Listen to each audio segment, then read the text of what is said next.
Hello, everyone, and welcome to the Dreams Unlimited Travel podcast. My name is John Magi, and I will be your host. And in this episode, we're going to tell you about our Alpine Magic Adventures by Disney trip we actually took last year. This is going to be part one of a two-part series. I'm joined at the table by our panel of experts, Client Services Manager for Dreams Unlimited Travel, Kevin Close. Hi, everyone. Chief Executive Officer of Dreams Unlimited Travel, Peter Werner. Hey, everybody. And back in our production facility, we have our producer, Craig Williams. Hello. Again, Also known as Lee Harvey Oswald. There you go. Again, thank you guys for joining us. Thank you guys for being here. Again, this was a trip we actually took in 2016, August into September. We are recording it a little bit past our trips. We just got busy and things didn't work out for us. So I'm glad to finally have the chance to talk about this trip. I've got a day-by-day breakdown of what we did. We've got pictures of where we stayed and what we ate. But I think we should just start with a general, what did we think of this trip?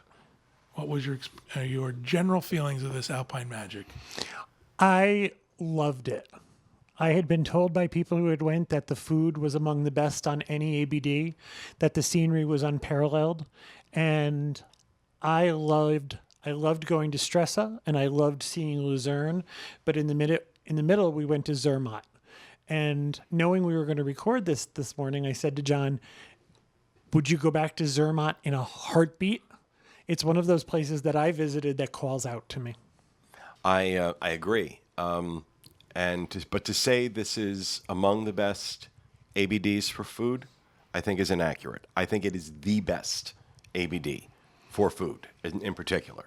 We really enjoyed the food on our Germany trip, too. I didn't do the Germany trip with you guys, but in terms of the ones that I've done, I think there was only one meal on this that slightly disappointed me, and that was the fondue stop in Zermatt when we got there, because the fondue had alcohol in it, and it wasn't burned off alcohol, and I don't drink, so I can't have alcohol in my food. So for me, that was a little disappointing. As someone who didn't have any problem with that, Yeah, really. We had It was no delicious. problem I whatsoever. understand it was I'm amazing. sorry. If you hand me hot melted cheese, Yeah, nothing wrong with that. Yeah, I understand completely. And we'll cover that as we go through each day and each meal. But I'm on the same sentiment as you guys are. We had heard that this is the best ABD for food and views. And I think that was a theme. That was the other thing, too, for me, was that on no other ABD, and I've been on 20 plus now, on no other ABD did I get to experience scenery that literally brought me to tears. To the point, I mean, and I'm not talking about just a little tear coming down I'm like, I had to walk away from people because it got ugly. It was like an ugly Oprah cry because it was so gorgeous. There are trips you take because you know what you're going to expect. We go to Italy, you go to Venice, you go to Florence, and you think, I know what I'm going to expect here. I did not expect to see what I saw on this trip. Not at all. I've said it more than once, life-changing. It's less about doing things now than seeing things, about experiencing those big moments. So, I can't say enough good things about this trip. Very, very exciting. So this is going to be, like I said, part one of a two-part series. We're going to do days 1 through 3 on this show. And then next week we will release days 4 through 8. And 8 is really our day trip home. So not much to talk about there. So let's get started. In this particular trip, it starts in Stresa, Italy. let me just give a little bit of logistics about the trip. I was just saying, but you don't go to Stresa. Well, you start out, you fly into Milan. Right. You fly into Milan airport and you fly out of Zurich airport at the end of the adventure.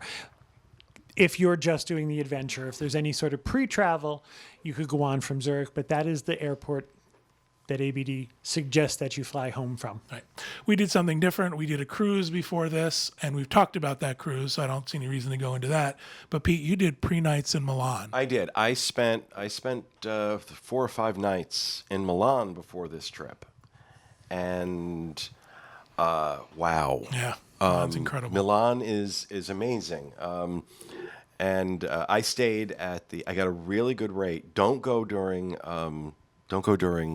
Fashion Week. Fashion Week was the week after I was there, thank God, because the prices on the hotels just go through the roof. I stayed at the Park Hyatt in Milan, which I think I have to say was the best service experience I've ever had at a hotel anywhere in the world. We loved it when we stayed It there. was breathtaking, and I'll provide Craig some pictures of the room. I got a terrace suite in. I got to say that terrace suite, otherwise it sounds like a terror suite. At the Park Hyatt, and it was absolutely amazing. And the service, location is also the location. You're right there by that Vittorio Emanuele. Victoria. Thank you. As if we haven't been there. It's killer shopping. It's killer It's the shopping. world's first shopping mall.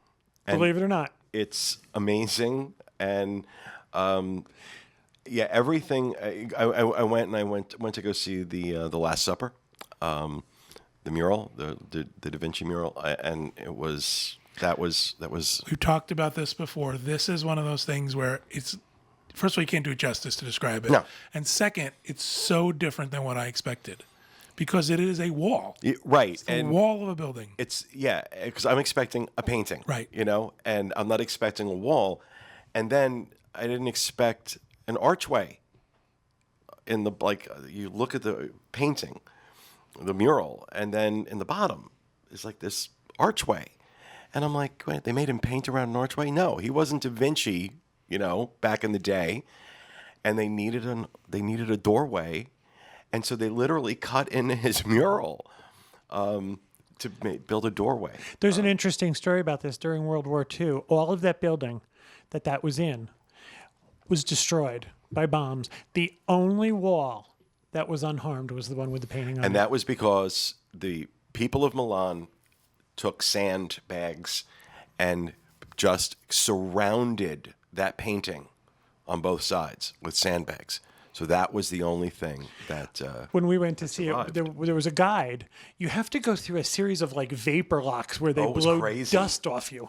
And then you walk into this room, and the lady explained to us that it's at the end of a large hall.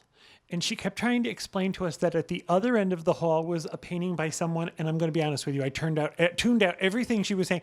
And I thought, who walks into this room and looks at the other wall? Well, she kept saying, don't turn around. We're going to talk about this painting by someone you don't know. That's not that great. And you think, what is wrong with you?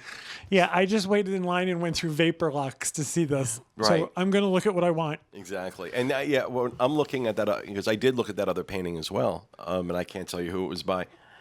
And I'm like, wow, that really sucks that you have the painting opposite. Right, exactly. You painted the painting opposite the Last Arguably the Supper. most famous painting in the world. Correct. It's like the warm-up singer for Adele. Yeah, right, exactly. And but Milan was incredible, and I highly recommend if you do this trip. Milan is a great place to spend. They talk about Milan not being a tourist city because there aren't the big monuments like there are in Florence and Venice and Rome and things like that. We loved Milan. Well, I'll tell you, the Duomo, which is just steps from the Park Hyatt, is let me say this: the Duomo, because Italy knows churches and they do them well, and there's no understated churches in Italy. But what cracked me up was that there was more security, and I'm not exaggerating here. There was more security to get into the Duomo than there was to get into the country, because I was pretty much waved through passport control. And it was like, they took a cursory look at my passport, asked me no questions. Oh, come on in. I'm like, okay, that's kind of scary. But in the Duomo, you've got guys with AK-47s. They are going through your bags. They are checking your ID. They're doing all this stuff. It was kind of funny. The hotel is also right 1 or 2 blocks from the world famous opera house, La Scala. Mm-hmm. So definitely, if you're going to do this trip, we've already been to Milan, so we chose not to go early. I strongly suggest spend a couple days in Milan. And if you're going to be in Milan and want to see the Last Supper, because it's not part of this adventure, that you have to purchase tickets well in advance. This is not a show up and buy a ticket thing. They sell out all the time. You have to purchase your tickets months in advance, and you have to pick a specific date and time to visit. Mm-hmm. True. So from Milan, Adventures by Disney will then take over your vacation. They will come and get your luggage, and so your adventure officially begins under the umbrella of Adventures by Disney, and they drive you out to Streza. Do you remember how long it took you, Pete? I want to say it was about an hour Yeah. outside of Milan to Not too Streza. bad. It's in the lake region. You're traveling to Lake Maggiore. Correct. We arrive at the Regina Palace Hotel, and we have a couple pictures of it. Absolutely stunning hotel. Beautiful grounds. It's all Art Nouveau. It's absolutely incredible. You can see how at one point it was a palace for sure, the way it's designed and the way it's laid out. It was, and it does have an old world charm to it. But I refer to it as Liberace's summer home. It's very ornate. Not my particular style. It's a little over the top, but it was very charming. I will say it was charming. But Liberace's summer home. It's definitely an Italian palace. It's definitely over the top kind of stuff. And I talked about this on another show about something else, but what's interesting about European hotels, and really Italy specifically, is the hotel itself is gorgeous. The common spaces are huge and grand and beautiful. And then you get to your room. Yes. And they're a little small. They're a little awkward. Rustic. Everybody's room was different, and everybody had a different challenge. So it was kind of fun when we all met. And Our friends Jeff and Val had a suite. However, their suite included a bathroom with a stand-up shower with a door. Now, Jeff and Val are not big people. With a door so small that the two of them had trouble, both of them had trouble squeezing into the shower. So I thought, well, it's a good thing John and I didn't get this room.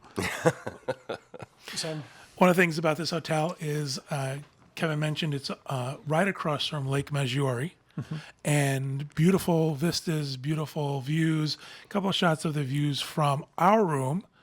So it's the Italian countryside. It's incredible. And also keep in mind that this is on a lake. So this is really the Italian version of a shoreside or a seaside resort. I grew up in a town in New Jersey called Ocean Grove, which is a seaside resort. And there was a lot of that feel there for me, with just the energy, a lot prettier. Beautiful town, great energy and vibe in Stresa, especially just walking around. And now when we were there at the end of August. It was hot. It was hot. I don't know how else to put it. It was hot. It was hot and it was humid. And the air conditioning in this hotel was limited. it was challenging. We actually slept with our door open, and below us, someone decided from 1 a.m. until 5 a.m. to play the song "Oh Happy Day" on a loop. I almost went out into the Italian countryside with a rock. Hashtag stuff that happens to Kevin. Exactly. It was, it's one of those things of when you go away, you kind of have to accept what's going to happen. Right. You kind of have to accept the fact that you're not in America and things are going to be different. This is a true European, old style European hotel, which means beds are smaller, rooms are smaller, bathrooms are smaller. Amenities are different than what we're used to. Absolutely. When you are traveling for the first time into a place like this, it can be a little jarring because we are used to a certain style. That is not. I will say it is what you get from the rest of the trip. It is not what you get from this hotel, though. In terms of that, I found the rest of the trip, our hotels seem to progressively get more modern. They do, for sure. Better hotels as we went along. Absolutely. I don't better, just different, more modern. Yeah. More modern hotels. This was a lovely hotel. It and the was people lovely. couldn't have been, well, although we were told that we should, when we first checked in, we were all told to stand back a little bit because apparently the hotel desk clerk was surly and only liked to speak Italian. So we had to send over this Italian-speaking guide. And I didn't find that at all. I didn't either, Everything but this fine. was the story we were told. Yeah, I didn't have any problems there at all. First day you arrive, talk to the ABD guides. Everybody kind of gets together. We have our welcome dinner, our welcome reception. I don't know why I didn't take any pictures of the food that night. I did, and they'll be good. included. Good. We'll run through some of those, but I do have from the rest of the trip. I enjoyed the food very much on this trip. It started out really good, and I think it just got better after that. So that's your first day. Well, and because don't. Isn't that? Oh no, the welcome dinner was in the hotel. Right, welcome so dinner no, was I in the don't have hotel. I don't have pictures of that. That's okay. So the welcome dinner's in the hotel. Very nice. Everything was done very well. This hotel is situated in such a great place. Steps from the shopping downtown area of Streza, which is not huge, but it's charming and I would lovely call it a and- village. Yeah, village. Stress Village. is not a city. And some great little stores. Some of it's very touristy. Some phenomenal restaurants. We all went out and had a group of us went out and had pizza when we first checked into the hotel, and it was we randomly came across someplace, and the pizza was Did you sit out by the lake? 'Cause we had pizza out by the lake also. yeah we did. I don't remember the name No, we of didn't it. have pizza by the lake. We had pizza by the stores in the little, remember, when the outside place? Yeah, we were right off that main drag that went right in front of the hotel. We just Yeah, we walked went up. there with a bunch of people. Remember we changed tables 6 times? Yep. So that's day one. We're moving on to day two. Day two starts with breakfast at the hotel. I do have some shots of breakfast at the hotel. You know, kind of typical European breakfast in that you're going to run the gamut. They're trying to appease American tastes, but it's all still very European. It's still very Italian. Just so you flip through these, Craig. Juices and breads and sliced meats. Eggs were available. Bacon was available. It's a very it was a very varied buffet. There's an awful lot of food Right. for a breakfast buffet. And again, trying to meet all tastes, trying to make sure that they get everybody. This one is after we were there. Right. After John had hit the meat buffet, it's a little bit gone. So, you start your day, you got a great breakfast. Everybody's happy to get started. And this is a day where we take our mini boat cruise and tour of Isola Bella. Isola Bella. On Lake Maggiore, there is this island that things happened. It's the home of Carlo Carlo Borromeo. Borromeo. Okay, stop trying to impress me. You are reading. I am reading. He built this in 1670. Right. Very fun island, cute little place. You take a really nice boat ride out. I did not go on the tour of the building.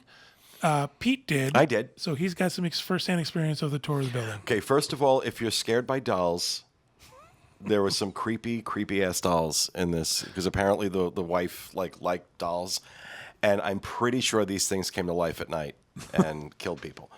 But this is this is a almost Italian royalty. This family, and so this is a palace, and it is one room after another of incredible artwork. It reminded me a lot of in France, in Paris, outside of Paris, Versailles. Versailles. Thank you. Where like the first room you go into and you see all this artwork, like wow, this is incredible, and you go into the second room, wow, this is incredible. The third room is like, okay, is there anything else here other than Right, exactly. like artwork? But I mean, so it's and the grounds are stunning. The grounds are stunning, and it's quite an impressive. It's quite an impressive palace, but for as nice as it was, it ended up being the low light of the day Yes. in terms of what came after it. Right. And here's the deal. It's very, if you're into this type of thing, it's kind of cool. From what people told me as they exited, because I did not go in, I sat and had hot chocolate and found this little cafe. And people said things like there was a room where the gentleman was into tricking people, apparently, and there were water holes, spouts in the floor. And we're talking about the 17th century. Yeah, 16th and yeah, So it was and- all very ingenious of what he did to sort of trick his guests. There's one room done in one of the seaside. Well, like I guess it would be like where the pool was or the entrance to the lake was. The room was done entirely in black coral, which stunning, but at the same time you're like, oh God, the coral trade. Exactly. But it's people for the ethical treatment of corals would have lost their mind. But Show some of these pictures. We've got as with every Adventures by Disney vacation, you are greeted by a local guide. She joined us to help people get through the tour, and she explained stuff. The person holding the map is one of our tour guides. Her name was Michaela. She's amazing. And on the grounds, there were local vendors set up. And the stuff ranged everything from crafty little items to a lot of tchotchkes. You know, you could buy T-shirts and Pinocchio dolls and all this sort of usual stuff. But it made it for an interesting day for those of us who didn't do that. Now, I have to say, the entrance to this boat was gravel and extraordinarily steep. Yes. And I didn't go because of that. And then when we got over there, John texted me and said, not one stairway has a hand railing. If you're looking for accessibility, this isn't it. Listen, I think this is true of Italy in general. agree. It is not handicap friendly. If you're in a wheelchair, if you have mobility issues, these trips are extraordinarily challenging. I'd like to say it wasn't, but it's not the U.S. There is not the ADA that requires a certain level of accessibility in all public places. So, unfortunately, you come up against... I knew just looking at the steepness of the entrance to the boat that this was just a bad idea because I was not concerned. Going down would have been easier. It would have taken all 35 people to push me back up that hill. So I stayed in Stresa. And while they all toured, I found a cafe and had diet soda and bruschetta. Which is what Italy is all about, isn't And it? shopped and watched people. It was awesome. The boat takes us back. We go back as a group, and one of the things they offer is a wine tasting demonstration. We don't usually go to these. Kevin and I are usually like, oh, we're bored. Wine is wine. We're not into that whole We thing. don't drink. Right. Tell them a little bit about our wine tasting experience. We were told, now, one of the guides on our trip was Summer Rose. And Summer Rose has been with us on several trips. So we've gotten to know her. And she said to us, don't miss this. This is worth it. And it's at a wine shop in Stresa called, let me get it right, La Cambusa. And as you walk in, this is a very well-stocked wine shop. From what I understand, these people are just geniuses at knowing the wines that they sell. However, we all sat on anything that was flat, and there was this lady, and I am so sorry that I don't remember her name, but she was second generation, and she ran the wine shop, and now her family works there also. And all I can tell you is that she's one of the most entertaining people I've ever heard. People were raving about her. It's so much fun. She was so funny. She was funny. She was Charming. sassy. She was charming. She was telling a story, and you can tell when people are a good audience, you could hear a pin drop, and if you looked around, everybody was hanging on her every word. There was food and alcohol. She had different dips and things that she let us taste. She let us taste something that was truffles in oil. And she told you how to mix it with pasta or how to mix it with cream cheese to make a dip. All I can tell you is that I think they had a very good day as we all left because they shipped to the United States. And our stuff came in crates. And we brought no wine. This was one of the highlights of Stresa as far as I was concerned. Pete, what did you do that day? Because I know you. I walked around. I stopped in. I stopped for lunch in just one of these little cafes, and had an amazing meal. That was the other thing. It's just like every place you went, It was like you couldn't find a bad. you meal. couldn't find bad food. Now, keep in mind, you go to Italy, you eat Italian food. It's not like London. It's not like New York, where there's a Chinese restaurant, a Thai restaurant, and this and that. No, you're in Italy. It's pretty much Italian food, but it's really, really, really good Italian food. It's also very different than what a lot of people are used to. This is not the red sauce capital of the world. This is Northern Italian food. And, just get used to fresh, locally sourced. I found the restaurants that we went to, because you're on a lake, there was a lot of lake fish available. Mm-hmm. Yeah. Absolutely. So I'll tell you, that's kind of what I did. Is I went into a couple of shops and just kind of explored, took some pictures, and had a great lunch. This is the day we went and had pizza. And we went out. It was right out by the lake. Again, it was right on the main road in Stresa. And there were 8 or 10 of us. And again, we moved tables 4 or 5 times because every time somebody showed up, we needed a bigger table. Yeah, we kind of made Katie Lang angry. Katie Lang was our waitress, and she was a little bit upset with us that we kept. There was not Let's move over one here. hallelujah coming out of her. There's not. Lunch and the afternoon are on your own. And this night, we are going to do dinner together at Monte Rosa Farms for a family-style dinner. So we have to preface this by saying there cannot be an Italy Adventures by Disney trip unless they scare the bejesus out of you. This is one of those things where we get in vans and we go to the top of a mountain. Now, And we travel every place in Italy by large Mercedes coach. Big, beautiful coaches. However, they explained to us that there are 51 switchbacks up the side of this mountain and that we have to break up into smaller vans because the bus won't fit. he says switchbacks. They are hairpin turns, and after a while, if you're, I'm being very serious here. If you're prone to motion sickness, or fear of heights. well, especially motion sickness, you might want to go the route of a little ginger or some kind of Dramamine. Yeah, Dramamine somebody do before Dramamine you for do sure. this, because it is quite.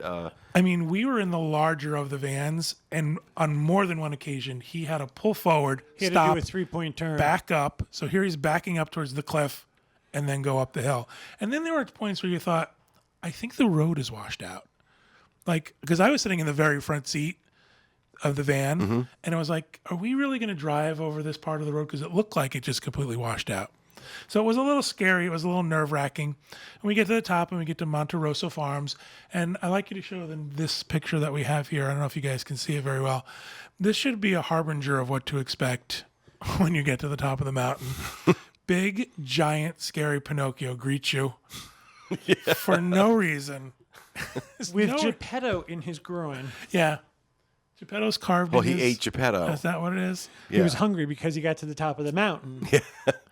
And they bill this as there's going to be donkey rides for the kids, and there's going to be wine and food and stuff. It was very, very picturesque. It was very beautiful. Picturesque is an understatement. I mean, yeah, you go through this harrowing experience to get up there, but then once you're like, okay, I'm really glad I did this, because it's just this. But Most people get out of the van and kiss the ground. then you get this, and this is not the Alps. This is the what do they call it? There was a phrase they had to describe these mountains, and I can't remember what it was. I don't remember. But Is this the Apennines? I don't remember.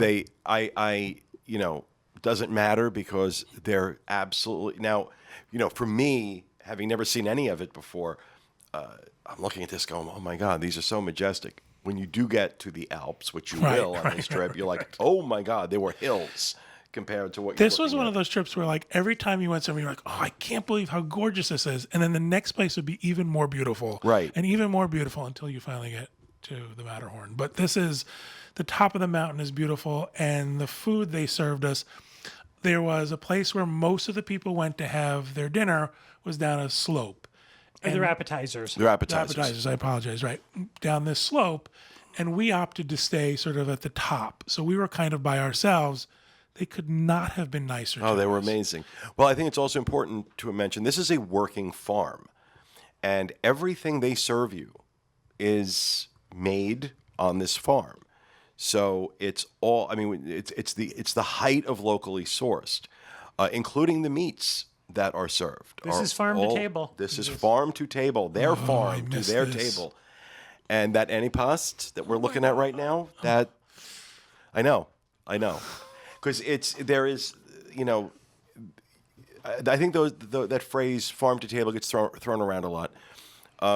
When it's done like this, farm to table, everything just had a quality and a flavor and a texture to it that was completely unlike anything I tried before. And these are the appetizers. Right. They showed the beets. We had typical beets. That's what that typical beets and typical onions. And that just tickled me. Yeah. So I finally had Michaela explain to me why they were called typical onions. And we would kind of call them pickled beets or pickled onions. I kept saying, I need to know why they're typical beets. And she said, well, that would be what Italians would typically eat with this. So that's how everything is referred to as your typical onions. And couldn't have been nicer. I mean, we are not drinkers, so with sodas and water, and what could we get you and what could we bring you? And then And they were very, very proud of their new stove. Oh, yes. Remember? Their grill. Their grill? Did I want to see the grill? And the lady said to me, have you ever seen a grill? And I said to her, well, pretty much everyone in the United States has one. Yeah, really. This is not what she was talking about. This was a room where this had been built into a wall, and it was a rotisserie, and it's where they smoked and cured and did they were very, very proud of this. They were so proud that we were there and enjoying ourselves. It was like a new one. It was like they had just they had had just built the grill. And I finally went and saw the grill because she had asked me for the 4th or 5th time if I wanted to see her grill. Now, I was thinking one of those old charbroil things, right, where you lift it exactly. up. This is lovely. And one of the things that cracked me up was this picture we have is you're sitting there and all of a sudden this donkey walks through. Yeah. Like it's normal. I actually tweeted a picture. There was a picture of you and Pete sitting next to each other, and behind you there was a donkey. So I tweeted, "This is 3 asses on the top of a mountain." You know.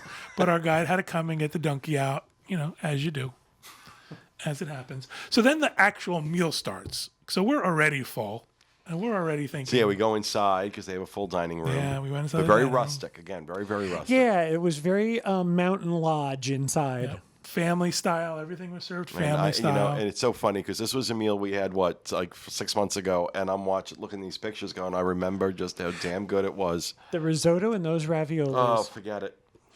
And oh my Those gosh. raviolis, yeah. I can still taste those raviolis in the best possible sense. It's not like they're still exactly. coming up, but they're so good. This was a wonderful meal. It really was. However, it was a wonderful meal with the knowledge that you had to get back in the vehicle. You had to go back down the mountain. And we're sitting there and it's getting dark outside.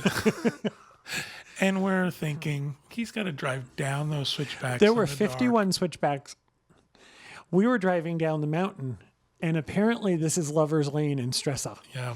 And as we came around the corner, 3 big vans of people, there were 2 people sitting on a guardrail making out. Do you want to see 2 scared Italians? Right. They just parked their car on the turn. They had gotten out. They were just. They were having startled by the 3 vans of people. So that ends day 2. Get back to the hotel. The next morning, we head off to Lake Como. Again, you talk about going, like, oh my God, this scenery is so beautiful. And then the next day, Right. you go and do this, and you're like, oh my God, this is incredible. We board our luxury coach. We got a picture of our guides, Summer Rose and Mickey. Fantastic through the whole thing. Couldn't have said anything better about the 2 of them. We love them to death. I've yet on any one of my adventures by Disney to come back saying, yeah, that guide sucked. Not once. The very first Yeah. adventure we ever went tell on, this this was in story, yeah. 2006. They had put up Craigslist ad for guides. And we had a guide who checked his cell phone and said things like, yeah, sure, whatever you want, and walked away from us. Yeah. That changed very, very quickly. Yeah. And after that, this was the first year. After that, there's been no such thing. They're all good. Here's our first sort of shot of Lake Como. And then, of course, it just gets more spectacular after that. It gets incredible. Right, they bring us into they bring us into the town, and then we have to walk to where we're going to have lunch. Short walk. And so that's when we get our first look. As we're walking in, we get our first look at the lake, and yeah, it's like, wow, okay, this is really, really beautiful. So coming up to, it's Villa Mirabella. And here they did a private cooking class for us. And again, this is one of those things that usually Kevin and I avoid at all costs. Or if we're doing a trip, we say to them, can we not do this because we think it's going to be stupid? I don't know about you, but I had so much fun. Well, It was so enjoyable. because we were a group of people and we had been together a couple days now, we all knew everybody. This was one of our exclusive groups. And I don't know that the husband and wife who run the villa had the sense of humor that this chef had. Oh, he was great. He had a good sense of humor, and his sense of humor rubbed off on... The chef was the husband. It was he owns the villa along with his wife. Then the wife was the one who didn't. She was dressed really well. She was, oh my God, She was dressed drop dead gorgeous. Really, but but she didn't have a sense of humor. now keep in mind, this is a cooking class, right? But the class is being given by a Michelin star chef. Yes. And this is the same Michelin star chef who is going to make your lunch in a little bit. And so he does not speak a word of English. So Michaela, our Italian guide, had to be up there translating, and then brought up a few of our fellow travelers to help him make the pasta. And He was making gnocchi. Yep. I actually videotaped every second of this. I didn't have time to edit it down to something we could watch. I'm going to get that to Craig so we can insert it into here. Patate che da noi, un tipo di patata che c'è in Italia che si chiama, sicuramente c'è anche in America, si chiama tipo Bologna. Ok? There is a type of potato that we use here in Italy, and we're sure that Stefano is sure that you also have it in the States. It's called patata Bologna, Come la città. like the city, Bologna. Ok? Yeah. Quindi vedete che impastiamo, abbiamo la consistenza morbida, ma allo stesso tempo non troppo morbida, quindi una giusta consistenza. Perché è importante non mettere tanta farina? Più farina aggiungiamo, più il gnocco resterà duro, ok? Meno farina mettiamo, più il gnocco resterà morbido. Why is it now we're mixing the dough with our hands? It's important that we use our hands for the gnocchi, and you can see that it is a texture. And later we'll pass a gnocco around so that you can feel it. Quindi vedete lentamente, con una leggera pressione, Slowly but surely, with a bit of pressure, andiamo ad allargare tutti i nostri pezzetti di pasta. we lengthen all of our pieces of dough. No, you're doing it wrong. What is it? Okay, does anyone else see Lucy in the Candy Factory? You can go as slowly as you wish, Ballerina. Faster. Valerie, we see Lucy in the Candy Factory here, okay?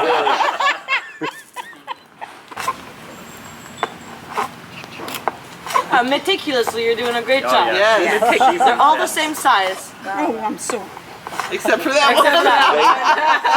But that is Noi abbiamo fatto una ricetta ricca di tuorli d'uovo, quindi una ricetta per avere una pasta molto elastica, molto gialla, una pasta. Ci troverete delle ricette dove magari non utilizzeranno tutti albumi, ma utilizzeranno una parte di albumi e una parte di tuorli e una parte di albumi, quindi metteranno su 300 grammi magari 4 tuorli e 3 albumi e basta, per mettere un po' meno uova. A noi piace avere una pasta bella ricca, bella consistente. So the reason why we're putting some Good job. Abbiamo messo sale. scusami. So the difference between the reason why we put 9 egg yolks is because we like our pasta to be very rich, very yellow, and very elastic. Andiamo a fare il nostro panetto così We make our little bun. e lo mettiamo a riposare You did in great. frigorifero per almeno 6 ore, coperto con una pellicola. And we let it rest in the fridge for at least 6 hours, covered in cellophane. Così? Ok? Andiamo a fare una misura in modo tale che riusciamo a mettere la nostra pasta nel nostro impasto. Non andiamo troppo sottile perché poi lo faremo con la macchina. Prego. We don't make it too thin because the machine will take care of that. We're just making it the right size so it fits in the roll. Ricordiamoci di mettere sempre un po' di farina sulla spianatoia così non ci appiccica. Always remember to put some dough, some wheat, so it does not get too sticky. Ok? Vedete che qui abbiamo tenuto uno spessore un po' più altino. Abbiamo bisogno di una tagliatella che si senta. See, we kept a bit of a wider width because we need a higher width, because we need a tagliatella that can feel. A questo punto allarghiamo anche in questo caso, mettiamo leggermente un po' di farina per non farla attaccare. We spread the pasta on our cutting board and we put some flour in, always because when you make cuttings, it always sticks together and we don't want it to stick together. We had a great time. Everybody seemed to have fun. After the cooking class, we moved into the room for lunch. And this was the oh my God moment yeah. of lunches. This was one of the most elegant rooms. so good. It just was so beautifully appointed and so well laid out. And it was the most lovely experience. And I've talked to several people who are well traveled with Adventures by Disney, and every one of them comes back with, this is the best meal of any trip anywhere. This ranks truly, and I'm not being hyperbolic in saying this. This ranks as one of the best meals I've ever had, let alone on an ABD. I would agree. We can talk about the flavor, we can talk about the quality, all of which, looking at those gnocchis. Oh my God, those my gnocchis Lord, were so good. Those gnocchis and pesto. But the fact is, you are being prepared a meal, a fresh meal. Everything, all the pasta being made that moment by a Michelin star chef. There aren't too many places you're going to get that experience. It was truly a lovely afternoon. And he was gracious, and they were gracious, and His wife, let's just for a second, she may have had the personality of a blender, but the woman was absolutely drop dead gorgeous. She was a supermodel, and she was dressed that way, and she kind of stalked through the dining room, making sure everybody was okay. I don't care what condition you're in. Everyone looked fat next to her. Well, him too. I mean, he was a beanstalk, but yes, I agree. And so after this incredible meal, which I didn't even think we can describe how good I don't it think we're was. doing it justice. There's no way. It was perfect. It really was. And the other thing that cracked me up about this meal was they brought out the portions, and I thought, oh, I'm going to eat a cheeseburger after this. But I didn't. No. Because there were more courses. There were like 4 courses, and they were very filling.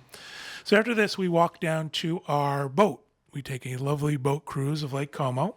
I used to describe Lake Como as Lake Como as there's a joke there, as the most beautiful place I had ever seen. This now has competition.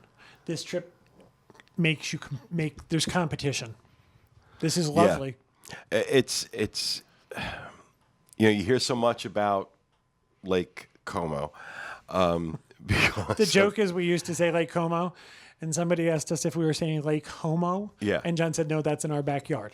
So there you go. There's the joke. So it's Lake Como. Como. And of course it's in popular culture right now it's famous because George Clooney has a villa there. And yes, you do get to, like, they point out where George Clooney's villa is. But this is truly the playground of the rich. And there are these just spectacular villas all around the lake. And it's absolutely beautiful, beautiful boat ride. I mean, look at some of these incredible That's John and houses. Kevin's summer home. That's right. We had a guide who told us about all of The these boat different guide, the guide yeah. on the boat. He gave descriptions of all of these different villas, and there was the one that I loved there was an opera singer who bought a house. Her paramour bought her a house, and he lived across the lake, so he could hear her sing to him across the lake. It's a lovely story. She had a private entrance. But as you're riding along these villas, you start to tune out. I did the details. And I think to myself, this is wonderful, but I don't need to know any of this. I just want to look at the scenery. The scenery is absolutely I don't have a picture of it. incredible. Do you remember the one house that had a gondola? Where the Yeah. car parked, and then they actually rode down from the parking spot to their house in a gondola. Yeah. Beautiful day, fantastic day. We would go through it very fast, but it was quite a long time on the boat. Yeah, we were on the Three. phone We were on the boat for at least an hour. We returned to Streza for the evening, and we are on our own for dinner. And we decided to go to a place that our guides recommended. Always go to the place that your guides recommend. always. And they tell us you should make a reservation because it's small. Well, I think of 30, how many people we had on this trip? 40 people on this trip? 36 of us went to dinner. All except me. Except for Pete again. Let's put it this way. Here's the theme. We took everything but 4 seats in the restaurant. It was every seat was in this restaurant. And again, incredible food. A little tight, a little loud. The food was surprisingly reasonable, too. Yeah, it was reasonably priced for sure for what is, like Pete described as a shore town. Right. So for where a lot of people go and would spend some time. On Yeah, I vacation. opted because I had been shopping. I was in Milan do. for 5 days, and I shopped, which I want to say that if you're the kind of person who likes to shop at some higher end stores, Italy is a great place to do that. The prices are a lot less than what we pay over here, and you get the tax back when you leave the country. You get a good portion. You get a good portion of the value-added tax that's included in everything back. So it ends up being a really good deal, especially when the euro is not too far off from the dollar. We actually have a VAT story coming up. Yes, we do, don't we? But so I needed to kind of repack and reorganize things, and I didn't want to get to bed late because we had an early morning the next day. So I decided to have dinner in the hotel. How was it? It was really nice because this hotel is, again, it's right on the lake, on Lake Maggiore. And so I had my dinner and watched the sunset over Lake Maggiore, and I think I posted something out on Facebook that night. Did you go to that little? Stunning. It was almost like a little bar area. Yeah, well, it was a restaurant. It was, what was it called, like Oscars or something? Yeah, something like that. Yeah. And it was good. It was good. I'm not going to say it was outstanding, but it was better than average. So also very expensive. We But had a hotel restaurant meal later in the trip that was not so good. We'll talk about that a little bit later in our experience. Not so good as an understatement. Really, it's being kind to it.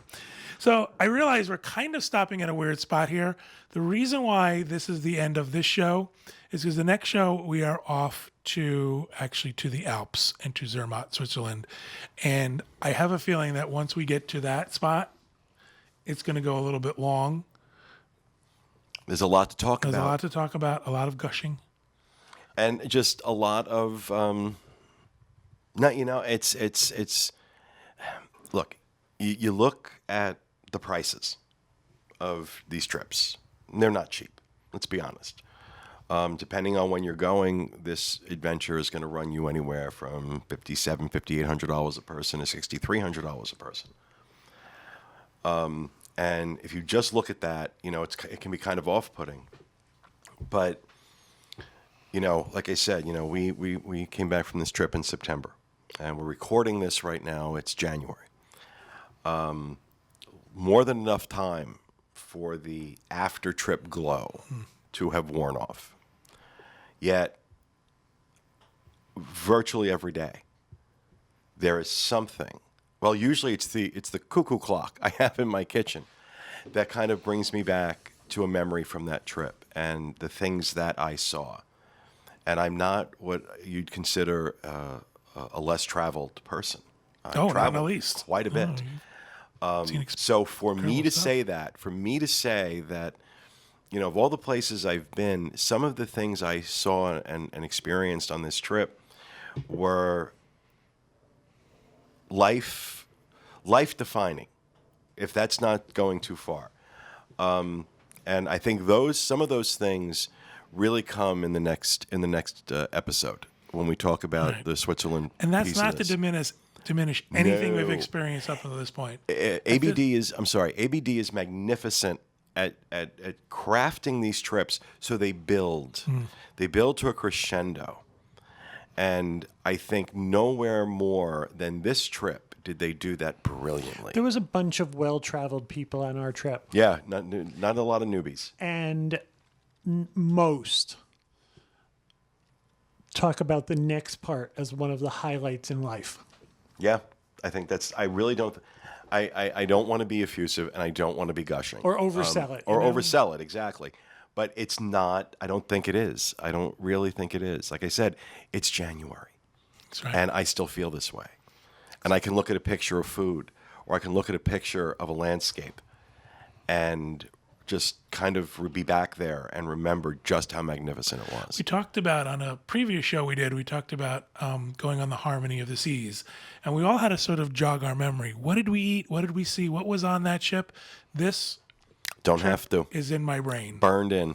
Burned in the best possible way. Okay, I will tell you in the next part. I told you today we had the best meal we ever had. I had the worst cheeseburger I've ever had in my life in the next part. That's right. All right. That feels like a great place to end it. Thank you guys very much. Again, next week, stay tuned for part 2 of our Alpine Magic Adventures by Disney trip. Thank you guys very much for participating. Thank you, everybody at home, for listening and watching. We hope you have a great trip, a great week, and we hope you have a great vacation.